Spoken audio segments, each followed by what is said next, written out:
Good morning, friends, and happy Pride. I'm Carolyn Rogers, and I have had the exciting experience of working with an inspiring group planning the 9th annual Pride Interfaith Service. I've just finished reviewing this video production with contributors from a dozen faith traditions, including stories and interviews, prayers, readings, and music. It will premiere today on the TVUUC YouTube channel at 3 p.m. I have cried and I have laughed out loud. The theme this year is our beautiful puzzle of creation. All genders, ages, stages, and roles held sacred. I'm so moved by the breadth and depth of the contributors to this event and so grateful to the many who worked to make this happen. I know you will love it too. So, after the congregational meeting today, get yourself a nice lunch and a cool drink and join us for the premiere of the 9th Annual Pride Interfaith Service, 3 p.m. today on TVUUC's YouTube channel. Don't worry, if you miss the premiere, it'll still be available to you there. So, oh, happy day!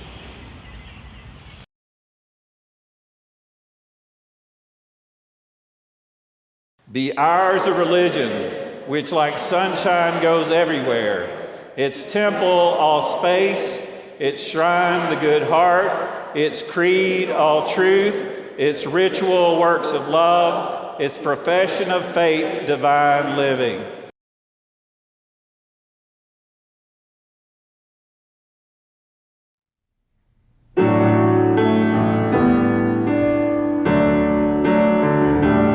We are here together in this holy moment, and we're grateful for the winding road that brought us to this place. We are here together in this holy moment, and we're grateful for the winding road that brought us to this place.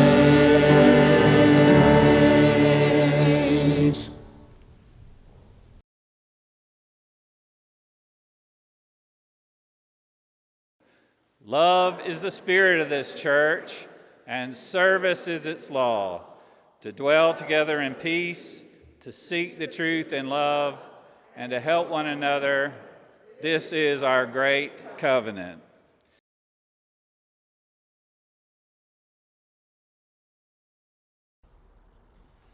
Be ours a religion, which like sunshine goes everywhere. Its temple, all space, its shrine, the good heart, its creed, all truth, its ritual works of love.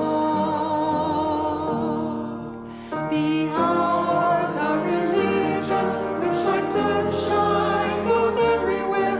Its temple, all space, its shrine, the good heart, its creed, all truth, its ritual works of love.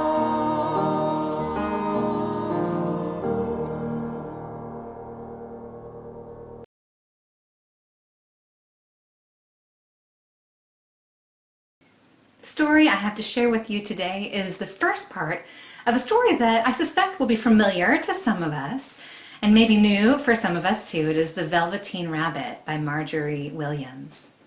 And it begins like this. There was once a velveteen rabbit, and in the beginning he was really splendid. He was fat and bunchy as a rabbit should be. His coat was spotted brown and white.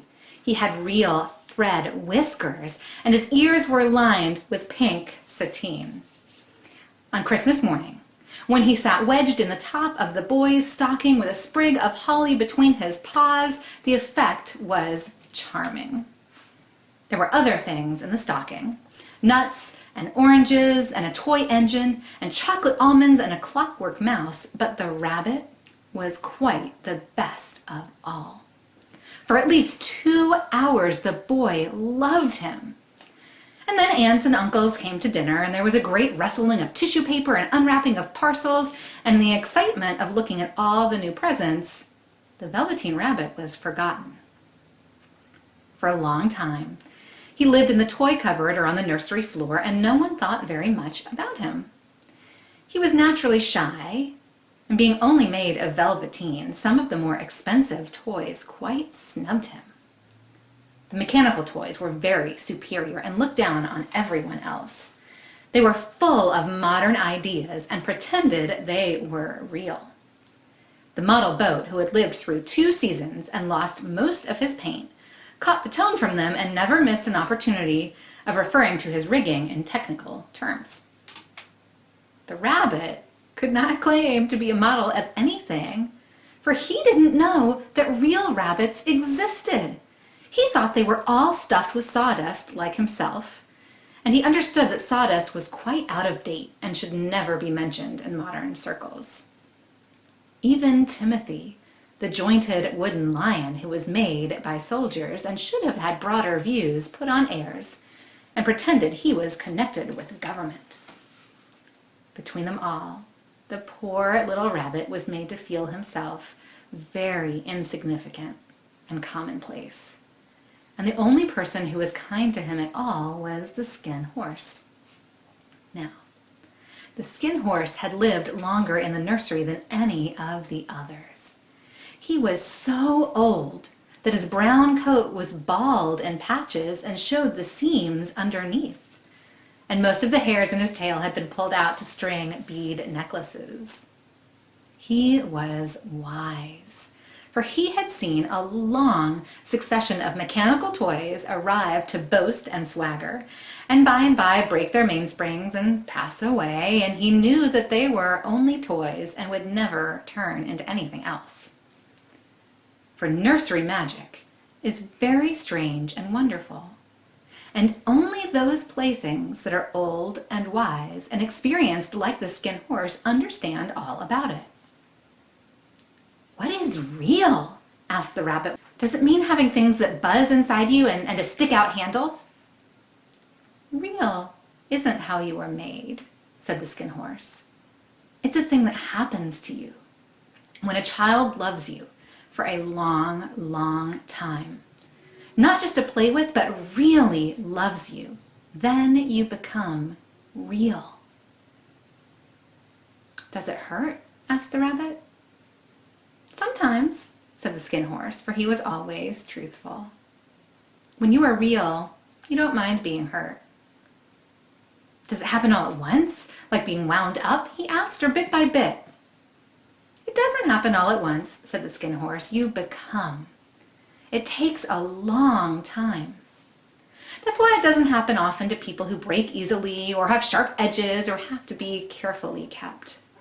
Generally, by the time you are real, most of your hair has been loved off and your eyes drop out and you get loose in the joints and very shabby. But those things don't matter at all, because once you are real, you can't be ugly except to people who don't understand." "I suppose you are real?" said the rabbit. And then he wished he had not said it, for he thought the Skin Horse might be sensitive. But the Skin Horse only smiled. "The boy's uncle made me real," he said. "That was a great many years ago. But once you are real, you can't become unreal again. It lasts for always." I wonder, what is it that makes us real?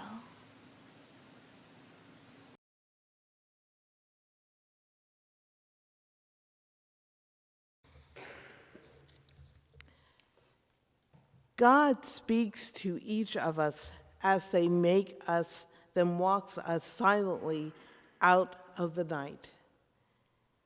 These are the words we dimly hear. You, sent out beyond your recall, go to the limits of your longing. Embody me. Flare up like a flame and make big shadows I can move in. Let everything happen to you, beauty